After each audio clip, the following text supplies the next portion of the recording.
Yep. Well, it's past afternoon. Good morning, good afternoon, or whatever time you have. Right now, I have like 2:09 right now. So, yeah. So, today, well, I'm about to put my phone on yellow mode. Are we recording? Yeah, that's definitely a fact. But, anyways, I'm Chiffon Edison. Welcome to my channel. Yeah. I'm Chiffon Edison. And if you're new here, welcome to my channel. And if you're not new here, welcome back to my channel. Like, hey, girl, hey. But, yeah. I let my phone like charge as soon as like I woke up this morning. I woke up like around like 11ish. So I was like, let me just charge my phone because I can get most of my good ideas off of my phone. And today I'm just gonna be telling scary stories. I may tell real scary stories that might happen to me in real life that was scary. I'm just gonna go mix it up. I'm gonna try to keep the video not too long. So yeah, because most of my videos are like about an hour, so I'm trying to like shorten it. It's just I love to talk, so yeah. But yeah, but I'm gonna tell my own, and then just mix it up in between. I also found on the internet, which is Sephora, 20 best scary short stories to tell in the dark. Wow, we're just gonna have to pretend it is dark. Okay, but yeah.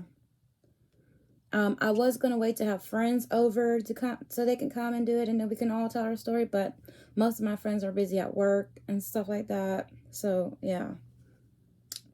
Um, but yeah. But I'm like, hey, we can still do our own thing because it's still October, whatever. Oh, October 12th. It's still October. So, and I can't believe this. Yeah, this Halloween is the 31st. So which I'll be home for that. Most of these like special holidays like Halloween and Thanksgiving and Christmas and New Year's, I'll probably be home with this whole corona thing still being out there. So, but hopefully by next year it'll be even better. So, but I did have a fantastic vacation on in March. It was just coming back after deal with the pandemic and all of that. And then I had a fantastic summer, and then I had a fantastic birthday, then I had a fantastic, nice little hangout, just TT and I. Like I said, Megan couldn't come with us. That's why she wasn't there because she was at work. So it was just TT and I, but it worked out because it was a lot. It was packed. That Friday night was packed, y'all. So, and plus we came right at 7. So we was there way before. No, we was there right after when they started opening up. So I was like, okay. And then we left way before they were getting ready to close. Cause we left around like 10. They was closing at 11, so we left around like 10. I think like 10:44, 10:45 ish. So yeah. But we had a ball though. It was fun. That Friday, it was really fun. And then it was like a lot of different people like our age. It was like all ages. Some people was with their boyfriends and girlfriends of all different ages. Some people was just with their friend, with a group. It was nice. It was nice. Everybody was really, really nice. So we didn't understand why the guy worked in the, what is it? The little stand where they sell like food and funnel cakes and stuff. Why he had his like, what is his name? What's that monster's from Monster Inc.'s name? Is it Sally? It's not Mike, because Mike is that little green thing with the one eyeball. I think his name is it Salamander or Sally? I don't know. I can't remember the Monsters Inc.'s name, but he was him, and I'm like, I have the same onesie at home for in women's, like literally. I'm not gonna bust it out, but in women's, and those damn things is hot because I did the onesie crawl. Those fucking things is hot as hell. But I'm like, you're outside, you're basically outside in your onesie working. I'm like, okay. And I don't even recall them having masks on. I think one of the oldest one did, but I think the youngest one behind him had to be like my age. He didn't have a one on or whatever, a mask on. I was like, okay, but you come out the house with a onesie on, which I don't get that, how people come out the house with pajamas on and a bonnet every fucking day. I'm like, you look stinky. Like, come on now, you look stinky. Like, it doesn't take much to throw decent clothes. I can do that because I'm in the house. So I can just leave a robe on because I'm in the house. But when I'm trying to do my videos, I'm trying to like, okay, well, I got to make myself look decent. Because you guys already seen my undecent side. So I was like, okay, I need to show y'all a little bit more of my decent side. So, But I do have some damn sense not to walk out the house with some jammies on and just a bonnet unless I'm going to get my hair appointment. But still, it's not going to be like that long. But either way it goes, it was fun. It was really, really fun. We had a fantastic time. So, but yeah. So we're going to do that. We're going to read some of these. I'm just trying to decide what I want to do first. Also, I just test series like a couple minutes ago. And then he can read to us too. So yeah. I would definitely go back to the North or South Haunted Hill hayride again. They still gonna go. Though they're whoa. Oh my gosh. They're still gonna have it. Sorry. They're still gonna have it all the way. Their last day would be like October 31st was this Halloween. And I bet that would be really fun and scary to do too. So I'm gonna try to like go. We just went that Friday, which was the 9th. Yeah, the 9th. I want to try to go again with somebody. So, and like I said, I just really need to stop being so shy when it comes to guys that I have like a little crush on. And just ask them like, hey, do you just want to hang out like as friends? Like, no one's saying we have to rush anything. Like, you know? So, yeah, that's that. But anyways, let's start. I think we're still rolling. Oh yeah, it's only been 6 minutes and 31 seconds in the video. Okay, so I'm gonna have Sari do it first. What was it? What was I was gonna say to Sari? I forget. Oh, okay. Oh, that cortisol. Jeez. Oh yeah, y'all like my spider web background? I forgot to tell y'all like my spider web. I did that like not too long ago. I think you guys seen it in my last video, but I was just saying I did that literally not too long ago. I was like, let's make it more Halloween-y in here. But yeah. Anyways, I forgot. Oh, I'm supposed to be talking to Series. Let's see.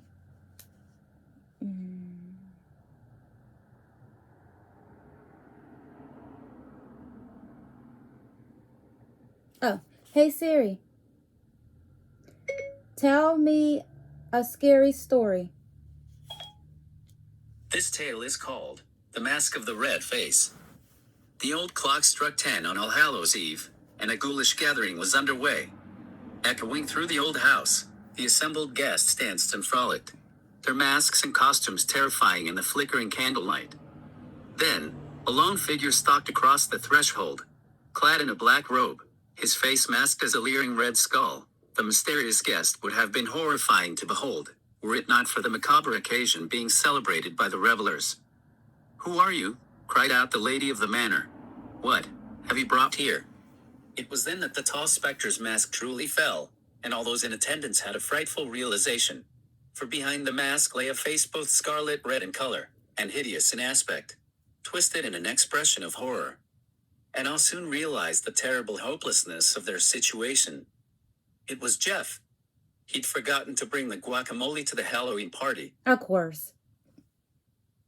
There's always someone that forgets that one thing at the Halloween party, and it gets like so annoying. That was a good series. But yeah, it gets like so annoying. They forget that special thing at the party. Like, how do you forget? Like, just tell me, how do you forget that special thing? But that was a good one too.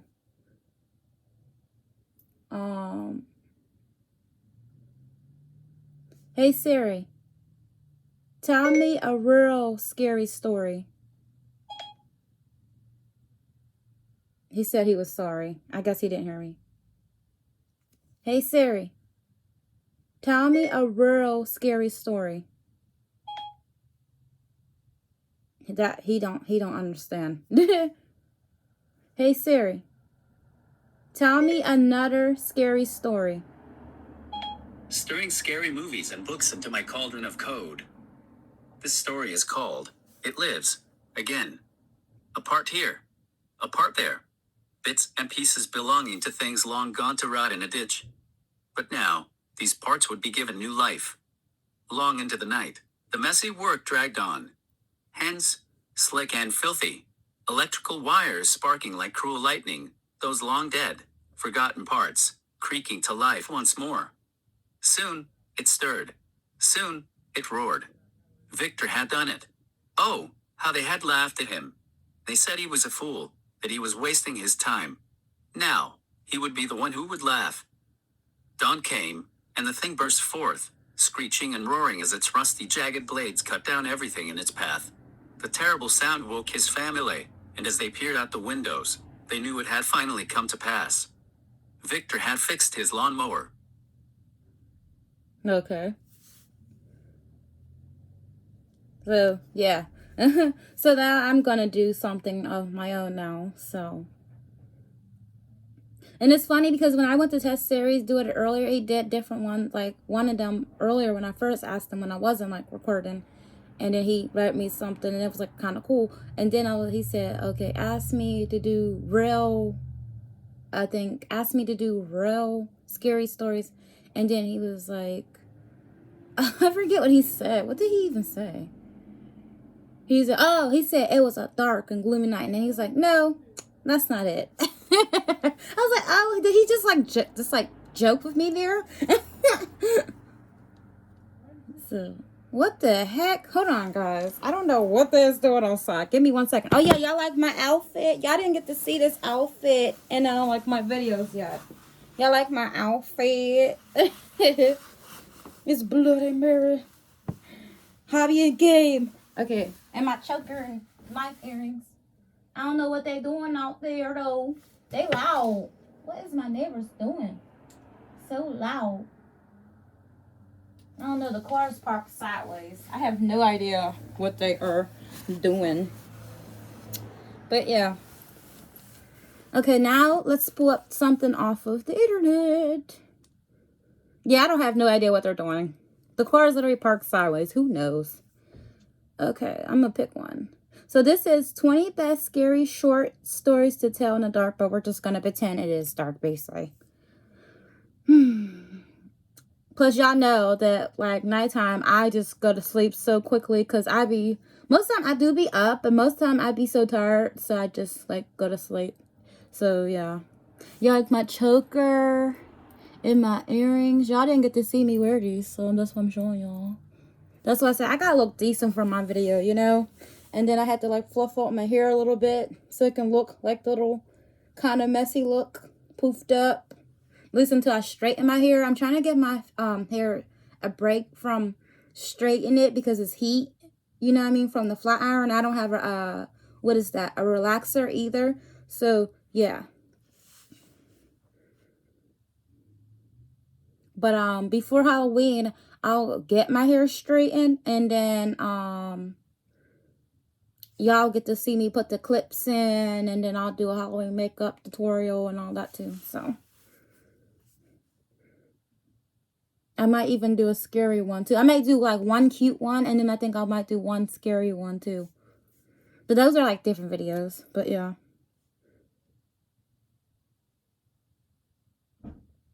What? That's definitely my neighbor. I have no idea what they're doing.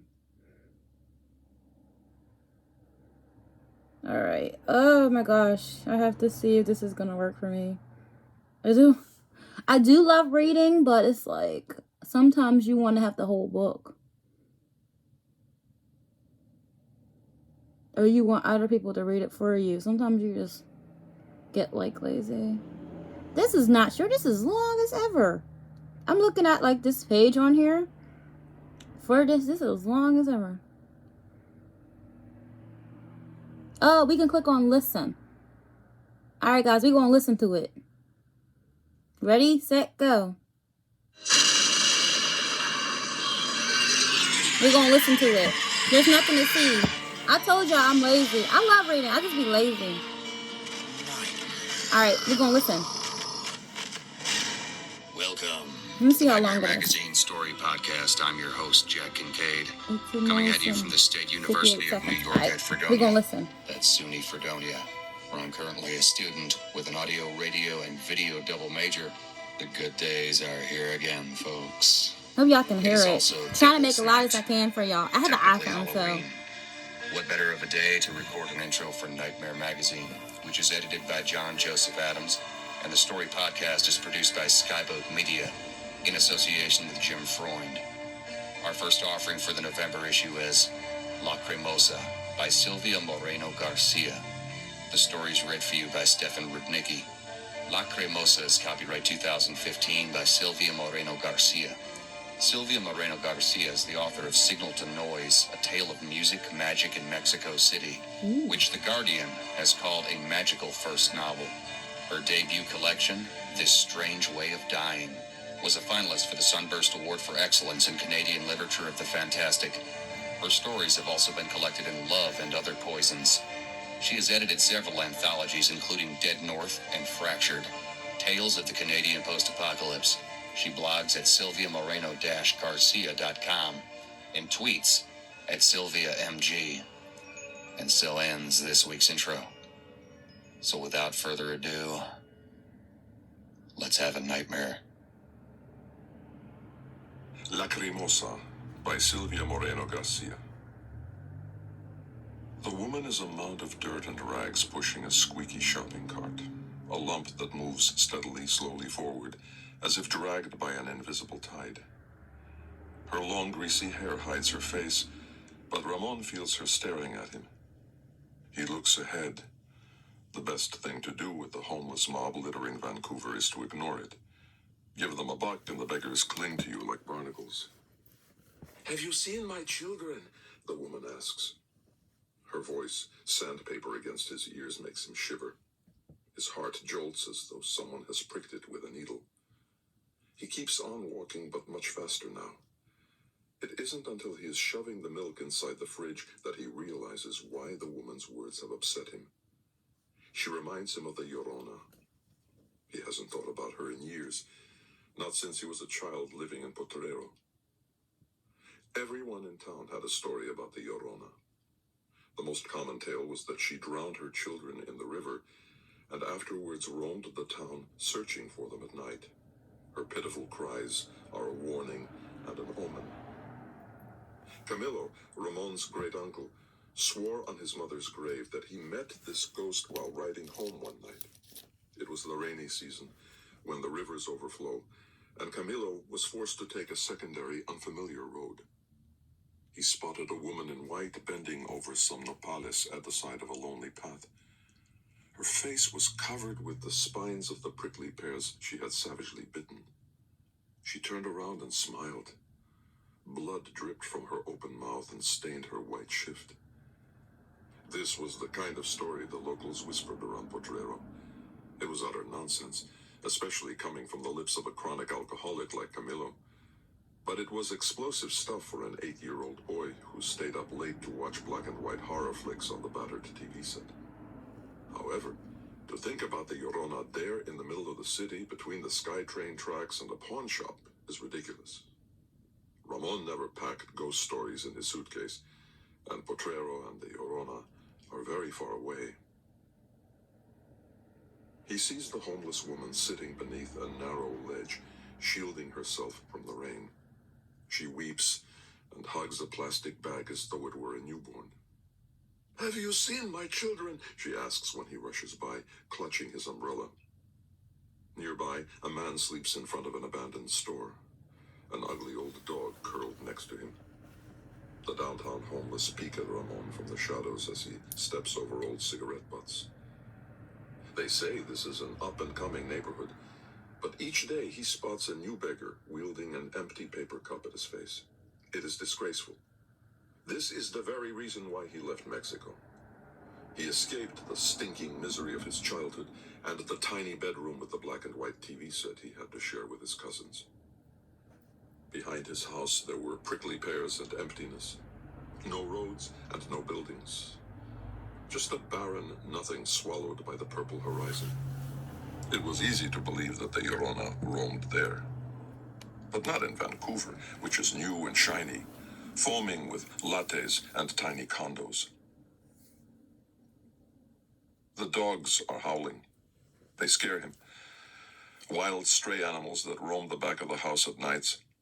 His uncle told him the dogs howled when they saw the Llorona. Ramon runs to the girls' room and sneaks into his mother's bed, terrified of the noise, and his mother has to hold him in her arms until he falls asleep. But when he wakes up, Ramon is in his apartment, and it is only one dog, the neighbor's Doberman, barking.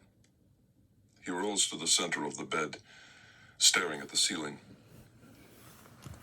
Ramon spots the woman a week later, her arms wrapped around her knees. "My children?" she asks, with her cloud of dirty hair obscuring her face. "Where are my children?" Nauseating in her madness, a disgusting sight growing like a canker sore and invading his streets, just like the other homeless littering the area. The man in front of the drugstore that always asks him for spare change even though Ramon never gives him any, or the gnarled man beneath a familiar blanket, eternally sleeping in the shade of the burger joint. The city is heading to the gutter. Sure, it looks pretty from afar with its tall glass buildings and its mountains. But below there is a depressing stew of junkies and panhandlers that mars the view. It reminds him of Potrero and the bedroom with the leaky ceiling. He stared at that small yellow leak, which grew to become an obscene dark patch above his bed, until one day he grabbed his things and headed north. He felt like repeating his youthful impulsiveness, gathering his belongings in a duffel bag, and leaving the gray skies of Vancouver. But he had the condo, which would fetch a killing one day if he was patient, his job, and all the other anchors that a man pushing 40 can accumulate. A few years before, maybe, and now it seemed like a colossal waste of time. Ramon tries to comfort himself with the thought that one day when he retires, he will move to a tropical island of pristine white beaches and blue-green seas where the wrecks of humanity can never wash ashore. He's gone to buy groceries, and there she is, picking cans out of the garbage in the alley behind the supermarket. Llorona. He used to send a postcard to his mother every year when he was younger, newly arrived in the States. He couldn't send any money because dishwashing didn't leave you with many spare dollars, and he couldn't phone often because he rented a room in a house and there was no phone jack in there. If he wanted to make a call, he had to use the payphone across the street. Instead, he sent postcards. Carmen didn't like it. His sister complained about his lack of financial support for their mother. "Why do I have to take care of Mom, huh? Why is it me stuck in the house with her?" she asked him. "Don't be melodramatic. You like living with Mom. You're off in California and never send a goddamn cent. It ain't easy. It ain't easy here either, Ramon. You're just like all the other shitty men, just taking off and leaving the land and the women behind. Who's gonna take care of Mom when she gets old and sick? Who's gonna clean the house and dust it then? With what fucking money? I ain't doing it, Ramon." Bye, Carmen. "There's some things you can't get rid of, Ramon," his sister yelled. He didn't call after that. Soon he was heading to another city, and by the time he reached Canada, he didn't bother sending postcards. Figured he would one day, but things got in the way, and years later he thought it would be even worse if he tried to phone. And what would they talk about now? It had been ages since he'd left home and the sister and cousins that had lived in Potrero. He'd gotten rid of layers and layers of the old Ramon, molting into a new man. But maybe Carmen had been right. Maybe there's some things you can't get rid of. Certain memories, certain stories, certain fears that cling to the skin like old scars. These things follow you.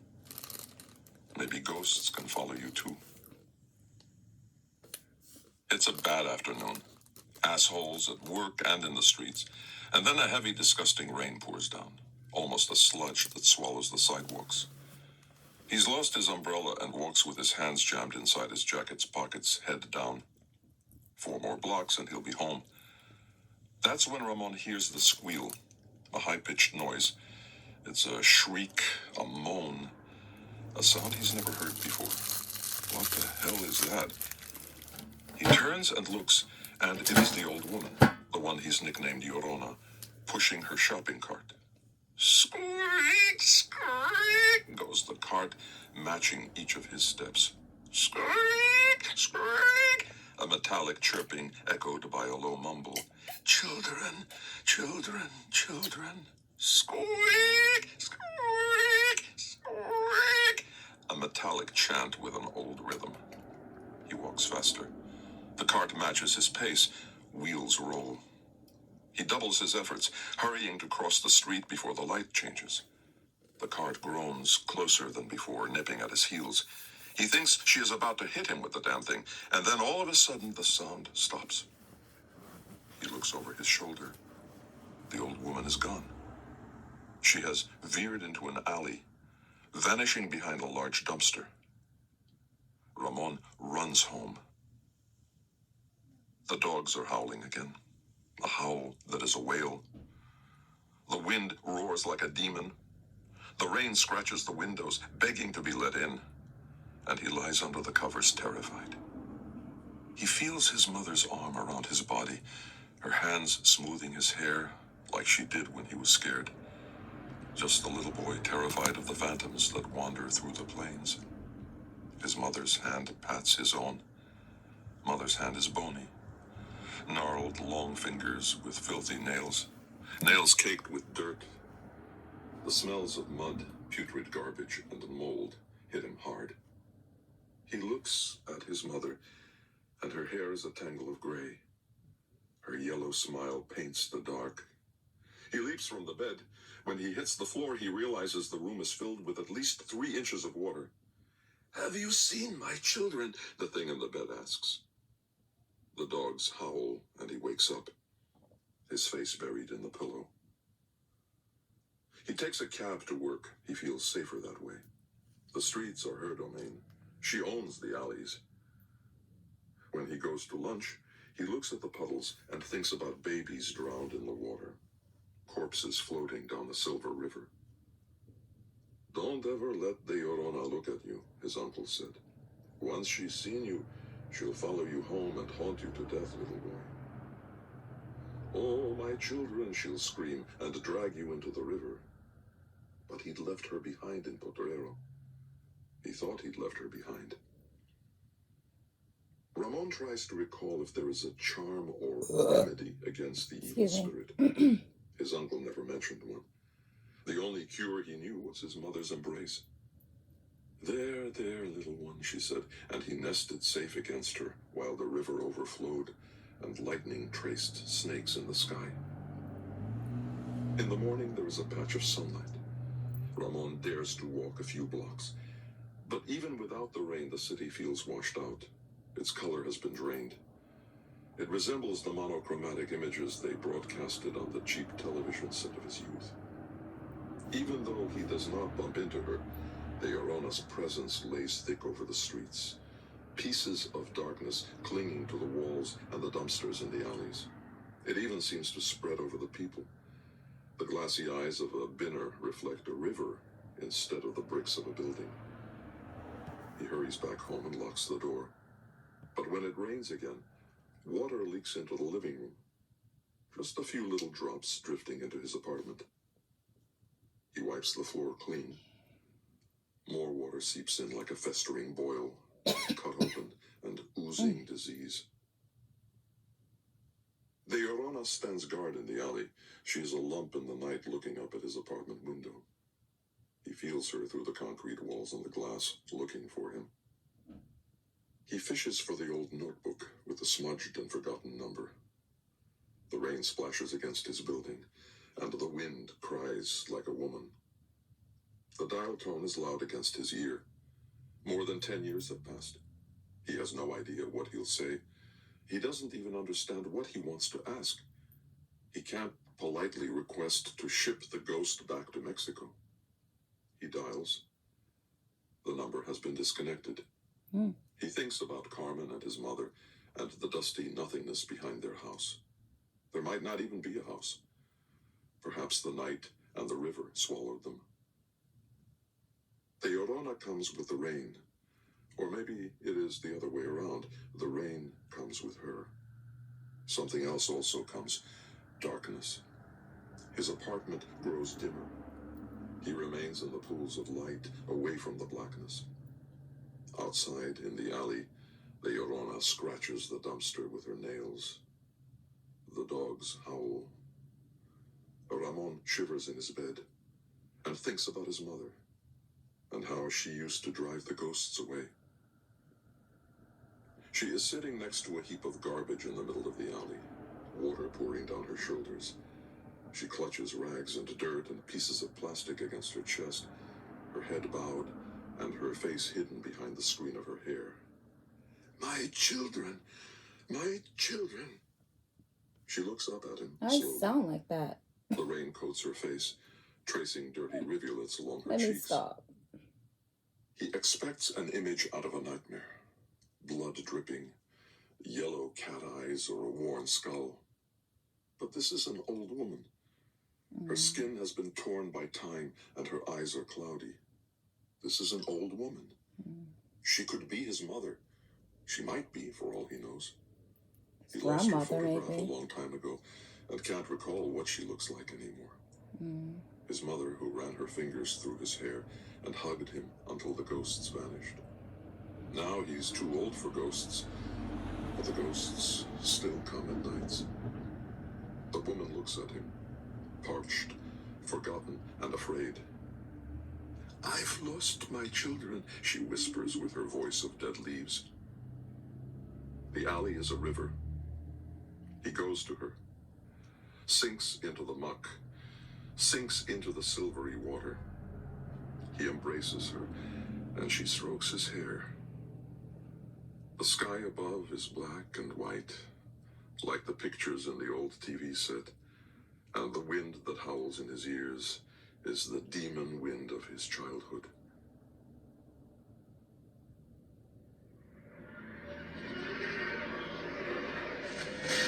Welcome back. I hope you enjoyed the story. Please consider making a stop at our website at nightmare-magazine.com. If you'd like to help spread the word about the Nightmare Magazine podcast, find us on iTunes and leave a review or rating there. Oh, yeah. Nightmare Magazine is published by John Joseph Adams. If you haven't already subscribed, check out our many options at nightmare-magazine.com/subscribe. The stories of this podcast are produced by Skyboat Media, the most respected independent audio production team on the West Coast. They are headed by the Audie and Grammy award-winning narrators Stefan Rudnicki and Gabrielle DeCure. You can check out Skyboat Media's website at skyboatmedia.com. Post-production is in association with Jim Freund. Music and sound logos are composed and performed by yours truly, Jack Kincaid. There's other ways you can be notified of new Nightmare Magazine content.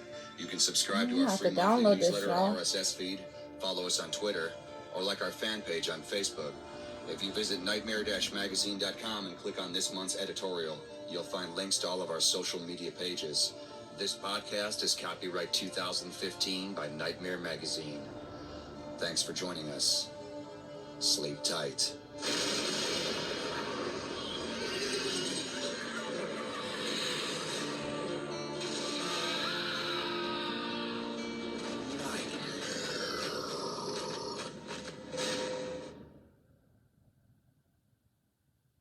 Alright, that was cool. I'm gonna have to download that, y'all. Let's see if I can download it.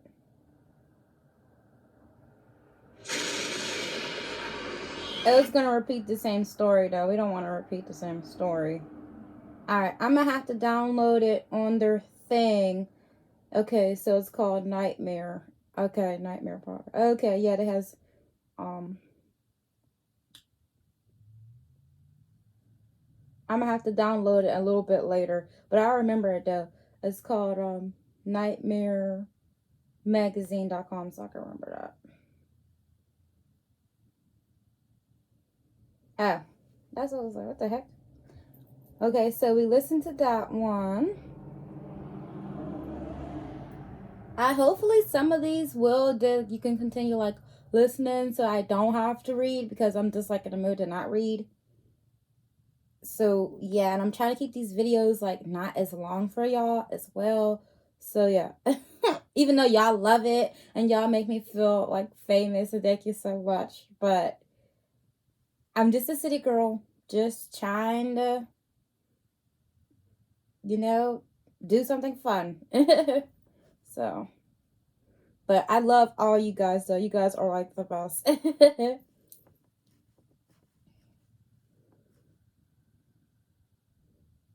Alright, so we started here. So let's go on the other one. We have, that one was, oh, there was two of them. One is we just listened to, which I'm going to see if I can find another one to listen to. Okay, so the left-right game. Let's see if we can listen to something that I don't know if it's the same people. Oh, it looks like I can sync it over on the app. Yeah, I don't know if it's the same people. Let's say continue on Sephora. The same people or not. I'm gonna see if we could listen to it because some of this is like a very awfully to read, which is like very crazy. Let's see what happens if we say we want to use app. If I click use app, are they going to be able to read it to me though? So that way we can all listen. See, that's giving me everything but what I think it is. Great. But yeah, it says anyone heard of the game right. I can't even say it. Anyone heard of the game right and left. I mean left and right game part 1. This is too long though to read. I'm not reading all of this.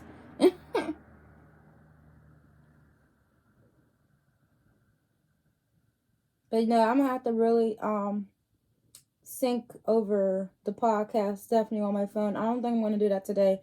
Maybe I will today a little later. This one is about selfies by Leave Something. This is like so much to read though. I don't want to read all this. I'm lazy. I got spoiled by listening to it. Which that was like unexpected because I was not expecting that you can listen to it too.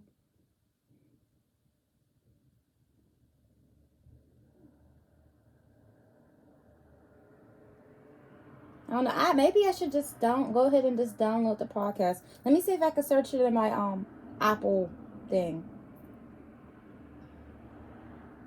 What is it? Nightmare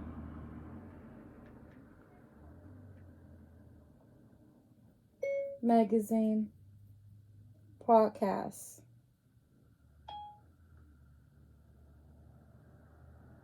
It just says over podcast. Oh, it's not coming up. Crap.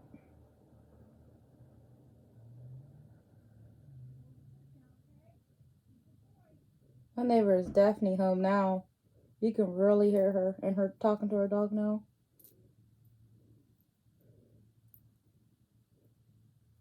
Maybe Mr. Nightmare podcast has more to listen to. I'm trying to do like avoid less reading because I don't like to read. I do like to read, but I don't like to like sit there and read long paragraphs though. I could, however, I could ask Pinterest though. Let's see.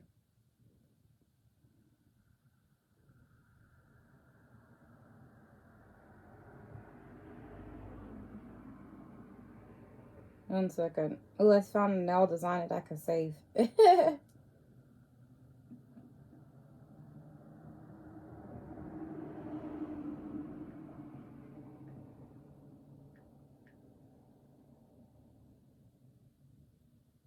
Maybe these ones will be pretty short right here.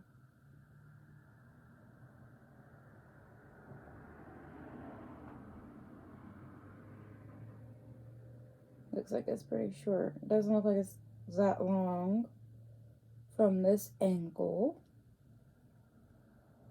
This is called, oh, the website's called that joke. Famous, maybe later. Famous mystery, no one reveals where. Okay.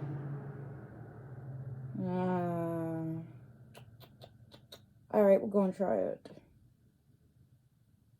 Like Bigfoot or Lost Lake Monster, there are a lot of mysteries out there that continues to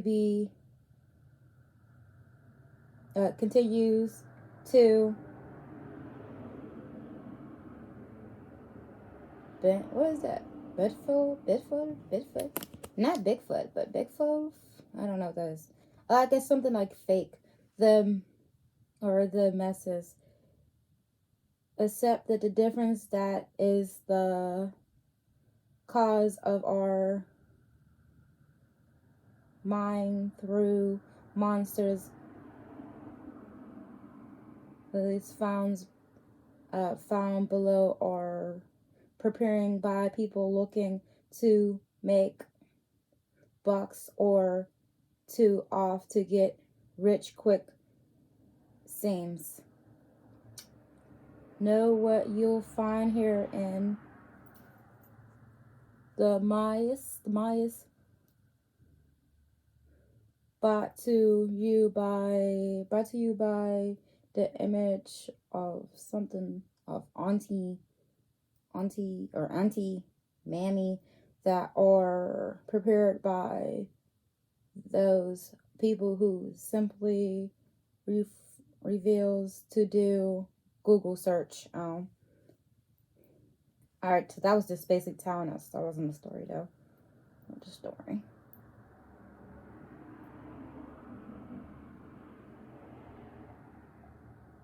What is it? The trafficking news of horror away. Come play in the theater. Oh, that's the movie.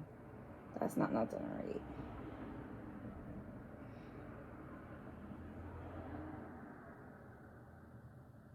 I know what I could put in. Let's just put in. I'm gonna go back to my search box. I think I gotta do.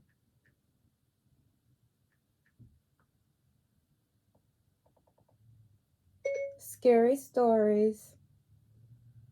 And I gotta keep up the time over here. Okay. Oh, we already got like 41 minutes and 19 seconds. Oh, wow. Scary stories to listen. Listen. I gotta fix something over here in this sentence.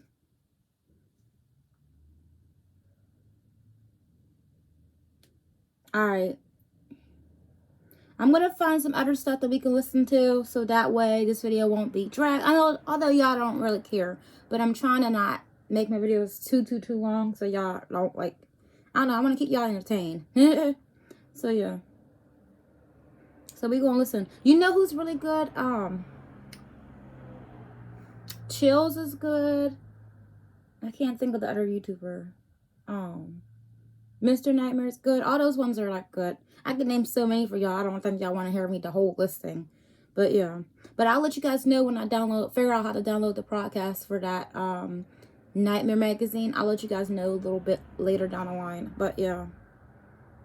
Okay, so we have 5 scary stories you haven't listened to alone. And then we have the other one. We got so many.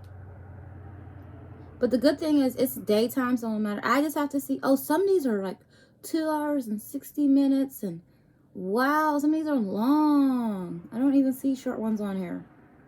Oh, these are long, guys. Well, we're going to just listen the best we can. I don't want my video to be that long, so if I have to pause in between, we can. I mean, yeah. So, top scary podcast to listen to. And oh, let's cook this. Maybe I can like get ready to download one of these.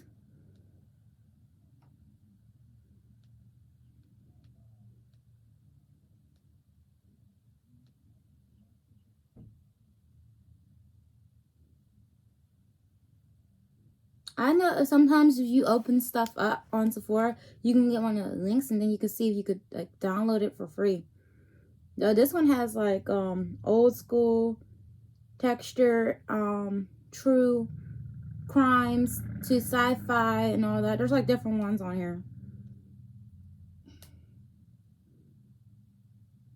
Video place of Shudder. That's that one. I don't know. I want to see if I can get the podcast and see if I could just download it and then y'all can just, we all can like just listen to it.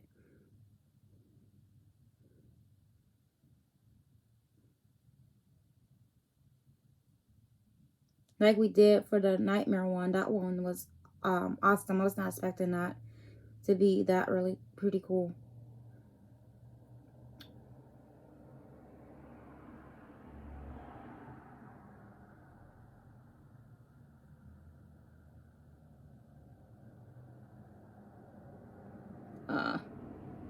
No, it's not. I gotta get it to open up. It's not doing what I wanted to do. That's okay. We'll do it later then. I'll come back to that. All right. Yeah, let's get moving for this video. Try to finish this video. I may not like tell my story today. I may put that in the next video, which should be coming very soon. We'll see. let's just start listening to this. Because there's some of this stuff I have to... Oops. Sorry, guys. Some of this stuff I have to figure out how to get the podcast. Once I do that, they will make it a different part of a different video. It may not be tomorrow, but it might just be popping up. So make sure y'all stay subscribed, because I vlog on Mondays and Fridays and Saturdays most of the time. So yeah. So here you guys, enjoy. And y'all don't need to hear this commercial either. I'm pause her. Is my home Wi-Fi on? Yeah, it's on. Let me see if I can skip this for y'all. This commercial. Chilling tales for dark nights. I don't think y'all's gonna be able to see nothing. Anyways, I don't know. I gotta make sure this is not all music. Oh, it's not. Okay. I don't think that's gonna be a picture to look at. You just gotta listen. Go ahead. This isn't a confession. You can't prove a damn thing. So don't even try. I'll deny it to my grave. I'm on my third drink for the evening anyways. You can't trust the word of a drunken man.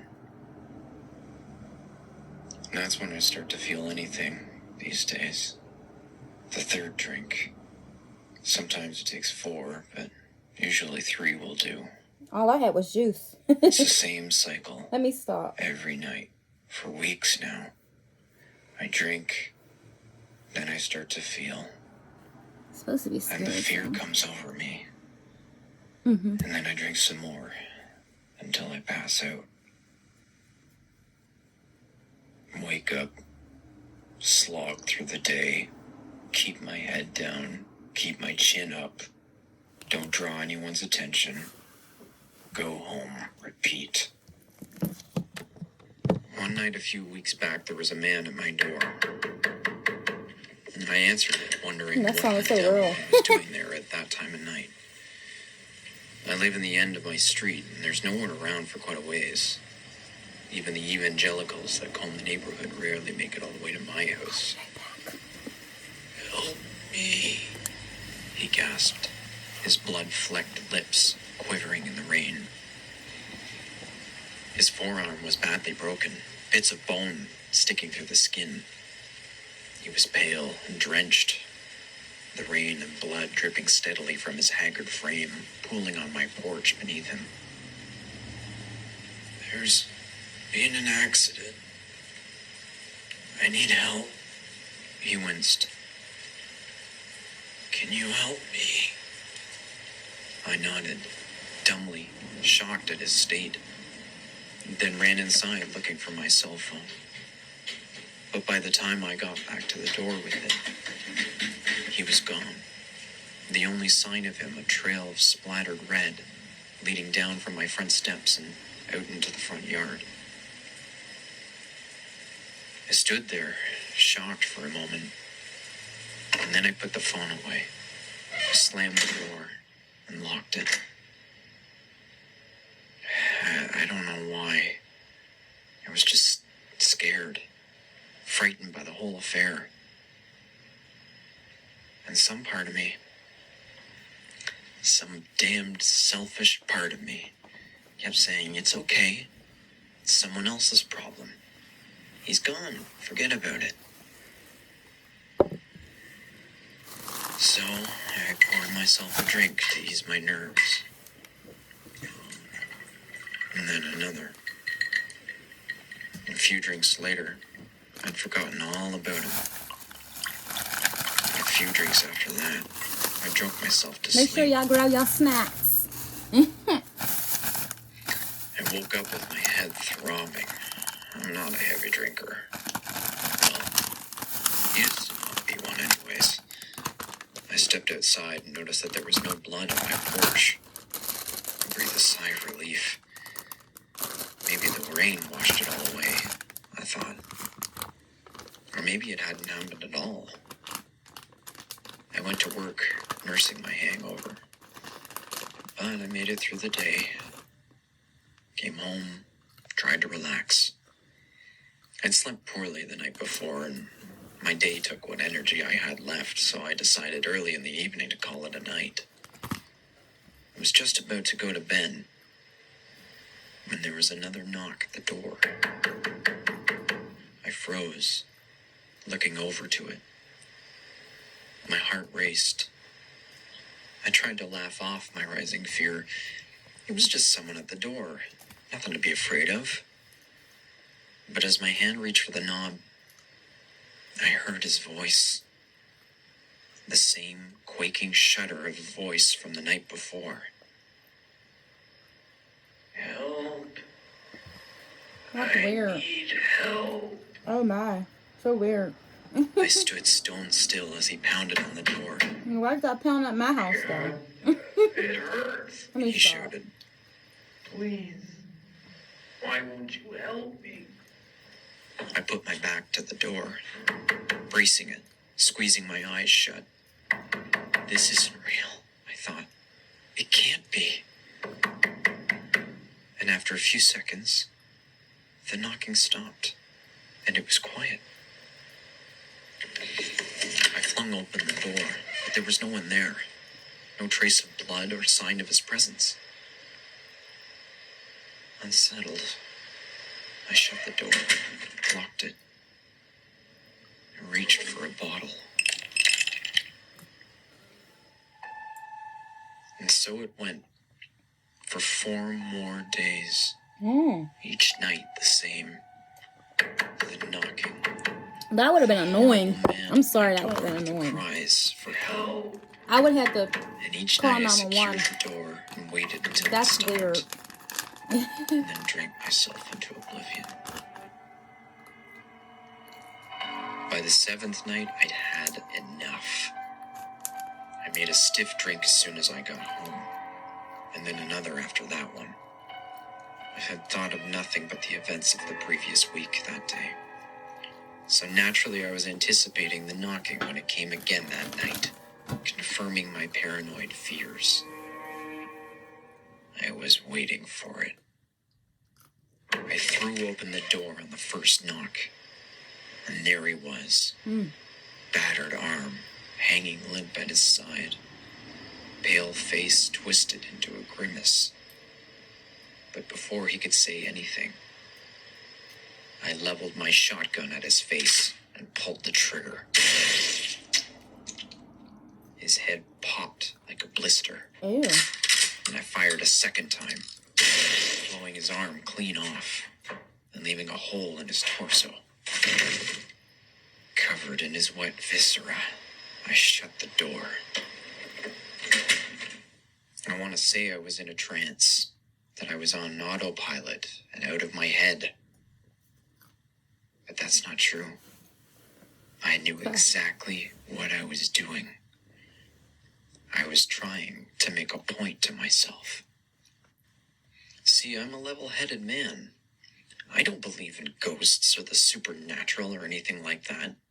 We live in a rational world, and I damn well wasn't going to sit back and let my head play tricks on me without fighting back. They say blood is hard to wash off.